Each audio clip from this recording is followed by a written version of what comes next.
ባህሪያችን ተንኮለኞች ሆነን፣ ምቀኞች ሆነን፣ ክፉዎች ሆነን፣ ከሳሾች ሆነን፣ ነገር ፈላጊዎች ሆነን ለሰው በጎ ማሰብ አቅቶን ሰንበት ብንል ሰንበት በራሱ መፋረጃ ነው የሚሆነን ማለት ነው። ከበረከቱ ይልቅ በረከተ ቢስነቱን ይቀጥላል። ተቃጥለን የምናደርጋቸው ደጎችን እየቆጠርን በዓመት 2-3 ቀን ብቻ ደግ ብንሆን ይህ ምን ዋጋ አለው? ይህ የበረከት ምንጭን ወደ ትውልድ ውስጥ የማስተላለፍ እድል አያመጣም። ሰውየው ራሱ ህሊናው እየተሰማው መዘርጋት ጀመረ። በደንብ አድርጌ መታ ሳደርገው በኢትዮጵያ ዱላ መድኃኒት ነው እንዲህ አለ። እንግዲህ ረጅም ጊዜያት ነው ሊያምን አልቻለም። እዚህናቸው እንዴት አድርገው እንደሚያጠፉት ተማከሩበት። ለካ ማጥፋት ነው ስራችን። የጎደለው ቦታ ላይ ማን ይውላለን? እንደ ሁለተኛይቱ ደህና ሆነች። እግዚአብሔር ስሙ የተመሰገነ ይሁን። አቤት የጎደለው ቦታ ላይ ደህና ሲሆን እንደ ሁለተኛይቱ ደህና ሆነች። እመቤታችንን ስናስታውስ ልጇን እናገኛለን። ልጇን ስናስታውስ ደግሞ ምሕረቱን እናያለን። ምሕረቱን ስናስታውስ ደግሞ በዚች ምድር ላይ የደረሰበትን ታሪክና ጉዳት እናያለን። ተደበደበ፣ ተገረፈ፣ ተመታ፣ እጅ ሰልለው ስለፈወሰ። የችግር ጊዜ የመከራ ጊዜ ዘመድ የለም፣ ወገን የለም። ማሰብ ያለብን ምንችለው ዛሬ የስሙን ኃይል፣ የተስፋውን ኪዳን፣ የጠባቂነቱን መጎስ ዛሬ ነው ማሰብ ያለብን። እግዚአብሔር ምሕረቱን ይስጣል።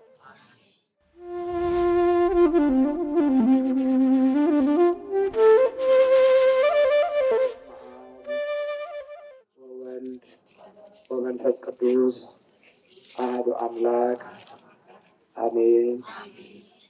የተከበሩ አባታችን መልአከ ፀሐይ መኮንን፣ የስብከተ ወንጌል ክፍል አባቶች፣ ካህናት፣ ወንድሞች፣ ዲያቆናት፣ ሁላችሁም የእግዚአብሔር ቤተሰቦች እንደምን ሰነበታችሁ? እንደምን አደራችሁ? እግዚአብሔር ዛሬም ዘወትርም ለዘላለም ስሙ የተመሰገነ ይሁን። የዛሬው ትምህርታችን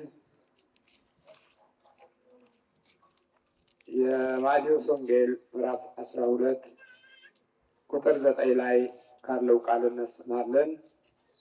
መልካም መስራት በሰንበት ተፈቅዷል ይሆናል ርዕሳችን። መልካም መስራት በሰንበት ተፈቅዷል። ብዙ ሰዎች በሰንበት መልካም በመስራት ለልጆቻቸው በረከትን ያቆዩ አሉ። በሰንበት የደከሙትን ያበረታታሉ፣ የወደቁትን ያነሳሉ፣ የተጨነቁትን ያጽናናሉ፣ የተራቡትን ይመግባሉ። በተለያየ አይነት ሁኔታ ችግር ውስጥ የወደቁትን ሁሉ በዕለተ ሰንበት ክርስቲያኖች ከልጆቻቸው ጋር ይጎበኟቸዋል። በዕለተ ሰንበት ክርስቲያኖች ልጆችን ይዘው የሚጎበኙት ልጆች መልካም ነገር እንዲያዩ፣ መልካም ነገር እንዲሰሙ፣ የመልካም ስጦታ ባህሪ ገጽታ እንዲረዱና በወደፊቱ እድላቸው ውስጥ እግዚአብሔር እንዲወስን ነው። በሰንበት መልካም መስራት ተፈቅዷል። ምን መስራት? በሰንበት ዛሬ በብዛት የምንጠቃው ደግሞ በሰንበት ነው። ሰዎች ስራ ስለሚፈቱ ሰንበትን ወይ ምሽቱን ለጠንቋይ፣ ለመተተኛና ለአስማተኛ፣ ለክፉ መንፈስ መጥሪያ ያዋለ ትውልድ ደግሞ አሁን በጣም ብዙ ነው። በሰንበት ጠንቋይ ቤት ሄደው የሚያድሩ ከዛው ክፉ መንፈስ የሚወለዱ ልጆች በጣም በዝተዋል። ግን ጌታ አምላክ ሲመጣ በሰንበት መልካም መስራት ተፈቅዷል ነው ያለው። ቃሉ እንዲህ ነው የሚሆነው። ከዚያም አልፎ ወደ ምኩራብ ገባ። እነሆም እጁ የሰለለች ሰው ነበር። ይከሱትን ዘንድ በሰንበት መፈወስ ተፈቅዷልን አሉት። ምን ይሉት ዘንድ? ይከሱት ዘንድ። የሰንበት ጌታ እኮ ነው ያመጣው። መክሰስ የለመደ ምድር ነው። መክሰስ የለመደ ሕይወት ነው። መክሰስ የለመደ አፈር አለ። ከዛም በላይ የተደበቀው ጠላታችን በእያንዳንዱ ሕይወትና ልቦና ውስጥ ገብቶ እልኸኝነትን፣ ትዕቢትን፣ ትልቅነትንና ጠማማ የሆነ ባህሪን ሳይከት ኖሮ አያውቅም። በሰው ሕይወት ውስጥ እነዚህ የክፉ መንፈስ መደበቂያ ምሽግ የመሆኑ እድል ሰፊ ነው። በእምነት በኩል መቃወም ካልቻል፣ በእግዚአብሔር ፊት መውደቅ ካልቻል፣ ትዕቢትና ክፋት ካለ ነገሮች በሙሉ ወደ ክስ ነው የሚሄዱት። አንዱን አንዱ በሕሊናውም በልቦናውም በባህሪውም ይከሰዋል። በዕድሜ ልካችን የተማርነው ይህንን ነው። ከሳሻችን ወደዚች ምድር ወድቋል። ከሳሻችሁ ከሰማይ ወድቋል ይላል ራዕይ ምዕራፍ 12 ላይ። በክስ የተበላሸች ዓለም ነው ያለችው። በጣም አሳዛኙ ደግሞ ትውልዱ እያንዳንዱ ጊዜና ዘመን በክስና በወንጀል የሚቀበለው መሆኑ ነው። አንድም ቀን ሰዎች በአንደበት ሆነ በውስጠኛ ሕሊና ሳይባረኩ ዘመናቸውን የጨረሱ ብዙ ዘመዶች አሉ። እዚህ በሰንበት መልካም መስራት መፈወስ ተፈቅዷል አሉና ለመክሰሻ መንገድ ሲጠቀሙ እናያለን። የሚከሰሰውን የፈጠራቸው ጌታ እግዚአብሔር ነው። በአካል ስለተገኘ አላመኑትም። ድውይ የፈወሰ ሙት እያነሳ ሊያምኑት አልቻሉም። በዚህ ባለንበት ዘመን ውስጥ ልዩ አስማተኛ የሆነ ነው እያሉ ያወሩበት ነበር። ስለዚህ በመፈወሻው ቦታ ላይ የነበሩት ሰዎች በውስጣቸው የተለማመዱት ነገር ቢኖር የመክሰሻ ቃላቶችን መፈለግና ቶሎ ማስወገድ ነው። ምሕረትን ለማዘግየት ብዙ ጊዜ እንጥራለን። መልካሙን የሰበክንበት ጊዜ ወይም መልካሙን ያወራንበት ጊዜ የለም። ስለዚህ ልጆቻችን ለእኛ መልካም የመሆን ዕድላቸው የተበላሸ ነው እና ተመልከቱ። በሰንበት መፈወስ ተፈቅዷልን ብለው ጠየቁት። እርሱ ግን ከእናንተ አንድ በግ ያለው በሰንበት በጉድጓድ ቢወድቅበት ይዞ የማያወጣው ሰው ማን ነው አለ። በጉ ጉድጓድ ውስጥ ድንገት ሲገባ በዕለተ ሰንበት ዝም ትሉታላችሁ? ጉድጓድ ውስጥ ገብቶ ሲጨልምበት መሄጃ መግቢያው መውጫው ሲታጠርበትና ሕይወቱ እስኪጠፋ ድረስ ጉድጓዱ ሲፈትነው በዕለተ ሰንበት እስኪያልፍ ድረስ ዝም ትላላችሁ አላቸው።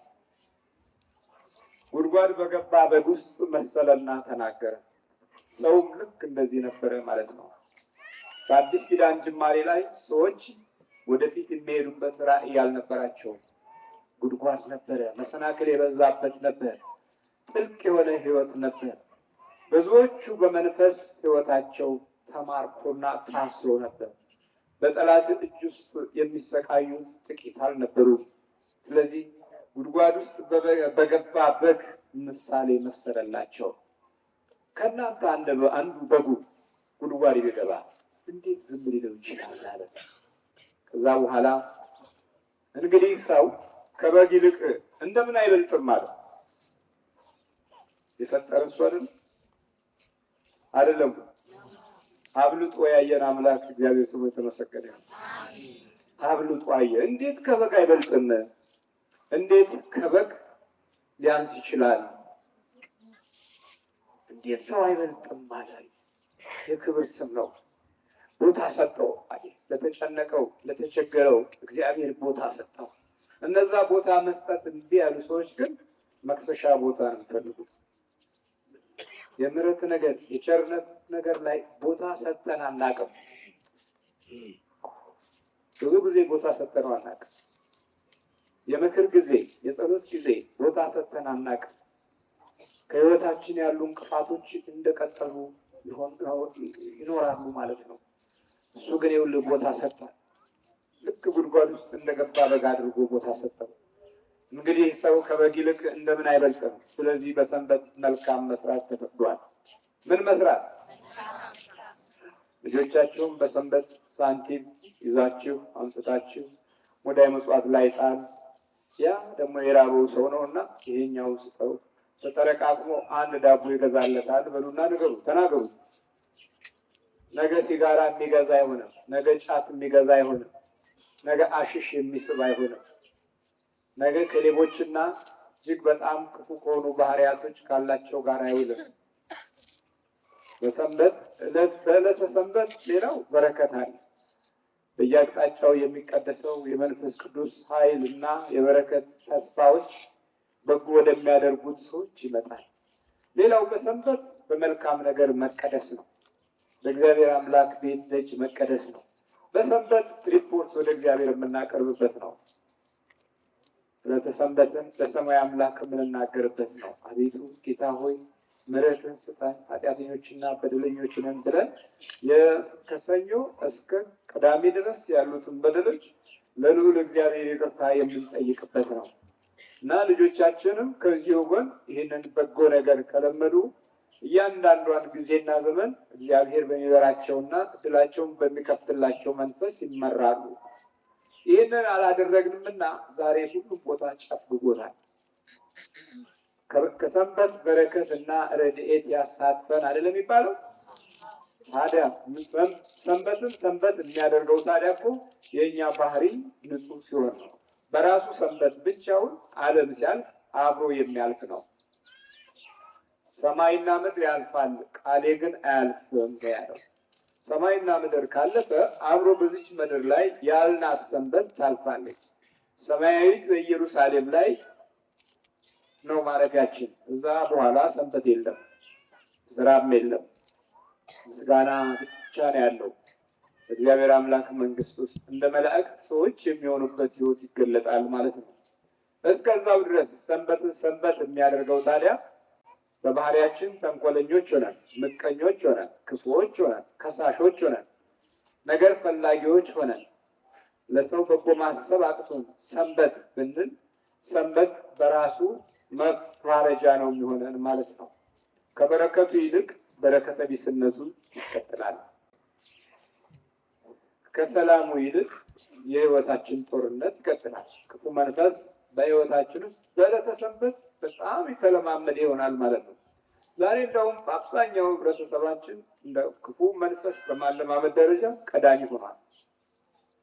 ምክንያቱም በቡዳም ተበልቶ በአይነ ጥላም ተበልቶ በክፉ መንፈስም ተይዞ በዕለተ ሰንበት ዳርዳሩን ይቆምና አስቀድሻለሁ ብሎ ይሄዳል። ምክንያቱም በውስጡ ግን አላስቀደሰም። በውስጡ በኩል የለም። በውስጡ በኩል በጎ ነገር የለም። አካሉ እንጂ ውስጣዊ ህይወቱ ደግሞ የለም። ስለዚህ ክፉ መንፈስ ምን አደረገ ማለት ነው? አብሮን በዕለተ ሰንበት ቆመ ማለት ነው። በቃ ጥቃቅን የምናደርጋቸው ደጎችን እየቆጠርን በዓመት 2-3 ቀን ብቻ ደግ ብንሆን ይህ ምን ዋጋ አለው? ይህ የበረከት ምንጭን ወደ ትውልድ ውስጥ የማስተላለፍ እድል አያመጣም። በዕለተ ሰንበት ብዙ ራእዮችን ለማየት የምንችልበት ጸጋና ሞገስ ላይ እንድንቆም ነው። ከዛ በኋላ መልካም መስራት ተፈቅዷል አላቸው። ከዚያ በኋላ ሰውየውን እጅህን ዘርጋ አለው። ምንን ዘርጋ? እጁ ታጥፋ ነበር። እጁ ተይዛ ነበር። እጁ በጠላት እጅ ውስጥ ነበረች። ዛሬ እጃችን አልተያዘም ብላችሁ ለመልካም ነገር ገንዘባችን ይወጣል። በማናውቀው መንገድ ሰላቢ ወስዶብን አናውቅም። ብዙዎቻችን በጠላት እጅ ተሰልበናል። ከቤታችን ረድኤት እየጎደለ የተሰቃየን ሰዎች ነን። እንኳን የነካነው ያየነው እንኳን እየጠፋብን አይደለም። እጅህን ዘርጋ እግዚአብሔር ይበላል። እጅህን ዘርጋ አለው። አሁን ከሳሽ ዝም አለ። እግዚአብሔር እንዲህ ነው፣ ዝም ያሰኛል። ይጀምራሉ። የክሳቸው ዋጋ ፋይዳ ቢስ ነው። የሚከፍሉት በክፉ በኩል ስለሆነ በደግ በኩል የሚከፈለው ይበልጣል። እግዚአብሔር ሆይ በደግ በኩል እንድንከፍል እርዳን። በደግ በኩል የምንከፍለው ከሆነ እኛም በደግ በኩል ይከፈለናል። በክፉ በኩል የምንከፍለው ከሆነ ጊዜው በክፉ በኩል ይከፍለናል። ሰዎች በክፉ በኩል ይከፍሉናል። ዋጋ የሚጠይቅ ትውልድ እኮ ነው። እግዚአብሔር ይሰጠኛል ብሎ በርህራሄ የሚያይበትን ዓይን ካጣ ህዝባችን ቆይቷል። ዋጋ ነው። ሁሉም ጋር ዋጋ ነው። ሁሉም ጋር ዋጋ ነው። የሆቴል ቤት ትርፍራፊዎች እንኳን ለእኔ ቢጤው እንዳይሰጥ በሽያጭ ይሸጣል። 3 ብር፣ 4 ብር፣ 5 ብር ክፈል ይባላል። ብዙ እኮ ተሸጧል። ከዛ የተረፈው ነው ዋጋ ፈላጊዎች ሆነ። በእጥፍ ደግሞ ከዛው ጎን በረከቱ ሳይሆን የሚመጣው የሸጥነውን ያህል ዲያብሎስ ይዘርፈዋል። አንዱ ለአንዱ ይላል የጠንቋዩ ቤት ጉዞ። እግዚአብሔር እኮ ሰርቶ አይሰጥም፣ አንዱ ከአንዱ ነው ይላል። በቃ እና ይሄን ለምደናል። በብዛት ህይወታችን የበረከቱ ምንጭ በእግዚአብሔር በኩል ተከፋይ የመሆን ዕጣና የእምነት ህሊና ካጣን ሰንብተናል። ርኅራኄ ተሟጠጠብን እና እዚህ እጅህን ዘርጋ አለው። የታጠፈችውን ጠላት ያጥፋል። ላይ ሁልጊዜ በመልካም ነገር የተዘረጋ እንዳይሆን ጠላት ያጥፋል። ጌታ አምላክ መጣና በሕይወት ውስጥ የጎደለው እጁን ያጠፈው ጠላት ነበርና በዛ ውስጥ ያለውን ስልጣን ሊያሳይ ነው። እጅህን ዘርጋ አለው። ዘረጋት። እንደ ሁለተኛይቱም ደህና ሆነች። እግዚአብሔር የተመሰገነ ይሁን። ምን ሆነች አለ? እንደ ሁለተኛይቱም ደህና ሆነች። ጎሎ ነበረች። የጎደለው ቦታ ላይ ማን ይውላል? እንደ ሁለተኛይቱም ደህና ሆነች። እግዚአብሔር ስሙ የተመሰገነ ይሁን። አቤት የጎደለው ቦታ ላይ ደህና ሲሆን እንደ ሁለተኛይቱም ደህና ሆነች። አንድ ነበረ ማለት ነው የቀረው። አሁን ሁለተኛይቱን ጨመረለን። አንድ ወቅት ላይ ከአሜሪካ የመጣ ሰው ነው። እንግሊዝ ሀገር በኮምፒውተር ነው የላኩበት። ከእንግሊዝ ሀገር አብረው ነው የሚነግዱት። ይሄኛው ባላንሱ እየጨመረ ሲመጣ ያኛው ነጋዴ ፈራ፣ ነገ ይወረውረኛል አለና እንግሊዝ ሀገር አስመተተና በኮምፒውተር ላከው። ፋይል ልኬልሃለሁና በጠዋት ሄድና ክፈተው አለው። በፋይል ውስጥ ምን ተልኳል?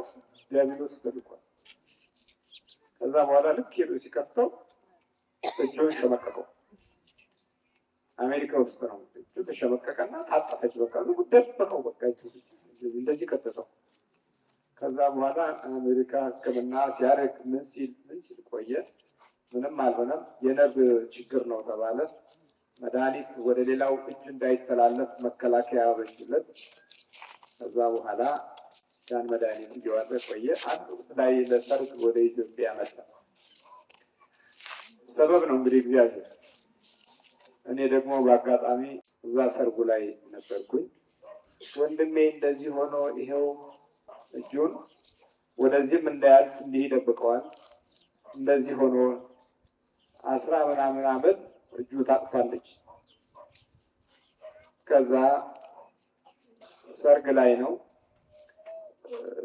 እንደዚህ ሆኖብኛል ብላ የጸሎት ቤት አስተካክላለች። ወደዛ ገባንና ምንም አልነበረም። በመቁጠሪያ ብቻ መታ ሲል ሰውየው ራሱ ህሊናው እየተሰማው መዘርጋት ጀመረ። በደንብ አድርጌ መታ ሳረገው በኢትዮጵያ ዱላ መድኃኒት ነው ያለ። እንግዲህ ረጅም ጊዜያት ነው ሊያምን አልቻለም። 10 መዘርጋት ጀመረ። ውጪ መዘርጋት ጀመረ። በፀሐይ ላይ ያየዋል። ምን ይላል? ጉዳዩ በኮምፒውተር ውስጥ የገባው ሰይጣን ነበር። ግን የራሱ ፕሮብሌም አልነበረም። እንደ መንስኤና ትርጉም አድርገው ሲሰጡት በኮምፒውተሩ ላይ የሰበሰበው ከፍተኛ ጨረር ነበረ። ያ ጨረር ነው በእጅ የገባው አሉት። እውነታቸው ነው። ግን በአንድ በኩል ሲታይ መለየት ያቃታቸው መንፈሱን እንጂ ጨረር እንደሆነማ ተረድተውታል። እንደ ፊተኛይቱ እጁም ምን ሆነች? ደህና ሆነች። እግዚአብሔር በዘመናችንም እንደዚሁ ይሰራል ማለት ነው። ያ የሰንበት ጌታ ይሰራል። እንደ ፊተኛይቱ ደህና ሆነች። ያኛው እንግዲህ በሕክምናው ሲሯሯጥ ንግዱን በከፊል ሀሳቡ ተሳካለትና ገንዘቡን ጠቀለለ። በዚህ ላይ ደግሞ እጁን ማሰር ብቻ ሳይሆን አእምሮንም ጭምር ማሰር ነበር። በእንዲህ አይነት ሁኔታ የተካበተ ሀብትና ኑሮ የት ሊያደርስ እንደሚችል አስቡት። በእንዲህ አይነት ሩጫ የመጣ ገንዘብ እና ስልጣን፣ ማዕረግ ለልጆች ምን በረከት ሊያመጣ እንደሚችል ደግሞ ገንዘቤ ውስጥ አስገቡ። በረከት ነው እርግማን ነው? አያችሁ። ስለዚህ በሰንበት መልካም መስራት ተፈቅዷል አላችሁ። ከዚህ በኋላ ሰውየው እጅን ዘርጋ አለው። ዘረጋትም፣ እንደ ሁለተኛይቱ ደህና ሆነች። ፈሪሳውያን ግን ወጥተው እንዴት አድርገው እንዲያጠፉት ተማከሩበት። እጁ ደህና ሲሆን እንዴት አድርገው እንደሚያጠፉት ተማከሩበት። ለካ ማጥፋት ነው ስራችን። ጎረቤቱን ማጥፋት፣ ትንሽ ቀና ሲል አንገቱን ብሎ መስበር፣ መሮጥ ሲጀምር እግሩን ማሰር፣ ማጥፋት ነው እንዴ ስራችን? የሚገርመው ደግሞ ፈሪሳውያን፣ እነዚህ ፈሪሳውያን በጣም ትልቅ ቦታ የነበራቸው በትልቅነት የሚታወቁ በዘመኑ በሚገባ ብዙዎች ልጆቻቸውን ልክ እንደዚህ ፈሪሳዊ ቢሆንልኝ ብለው የሚመኙባቸው፣ ግን የውስጥ ልቦናቸው ይህን ይመስል ነበር። እንዲያጠፉት ተማከሩበት። ሊያመሰግኑት ነው ወይስ ምን? ሊያጠፉት ተማከሩበት። ምን አደረገ? ገንዘብ ተቀበለ። እንደወደቀው ጉድጓድ ውስጥ እንደታሰረው በግ ቆጥሮ የነበረውን ሕይወት ያንን ወደ በጎ መንገድ መለሰ። ግን ለምን? ግዴላችሁ የሚስማማን በጎ ነገር ሳይሆን ጥፋት። አንድ የሆነ ደግ ላይ እንቆምና ትንሽ 20% መልካም እናሳይና ሌላውን ደግሞ 80ውን በጥፋት ይሸፍነዋል። ይሄ የተለመደ ገጽታችን። ጠላት ይቆጨዋል፣ በጣም ይቆጫል። ኢየሱስም አውቆ ከዚያ ፈቀቅ አለ ይላል። እግዚአብሔር ስሙ የተመሰገነ ነው። ምን አለ? ኢየሱስም አውቆ ከዚያ ፈቀቅ አለ። ብዙ ሰዎችም ተከተሉት፣ ሁሉንም ግን ፈወሳቸው። እንዳይገልጹም ማዘዛቸው። በነቢዩ በኢሳይያስ የተባለው ይፈጸም ዘንድ እንዲህ አለ፣ እነሆ የመረጥሁት ብላቴናዬ፣ ነፍሴ ደስ የተሰኘበት ወዳጄ፣ መንፈሴን በእርሱ ላይ አኖራለሁ። ፍርድንም ለአሕዛብ ያወራል፣ አይከራከርም፣ አይጮህምም፣ ድምፁንም በአደባባይ የሚሰማ የለም። ፍርድን ድል ለመንሳት እስኪያወጣ የተቀጠቀጠውን ሸምበቆ አይሰብርም፣ የሚጤስን የጧፍ ክርም አያጠፋም። ሌላ ቀርቶ እንኳ የሚጤሰውን የጧፍ ክር እንኳ አያጠፋም። እዚህ ያሉት ግን ምን አሉ? ፈሪሳውያን ምን አሉ? እንዴት እንደሚያጠፉት ተማከሩበት። ልዩነቱን አያችሁ? እሱ ግን የሚጤስን የጧፍ ክር እንኳ አያጠፋም። አሕዛብም በስሙ ተስፋ ያደርጋሉ። አሕዛብ በምኑ? በስሙ ምን ያደርጋሉ? ተስፋ ያደርጋሉ። እግዚአብሔር ስሙ የተመሰገነ ይሁን። አሕዛብም በስሙ ተስፋ ያደርጋሉ። ዛሬ እመቤታችንን ስናስታውስ ልጇን እናገኛለን። ልጇን ስናስታውስ ደግሞ ምሕረቱን እናያለን።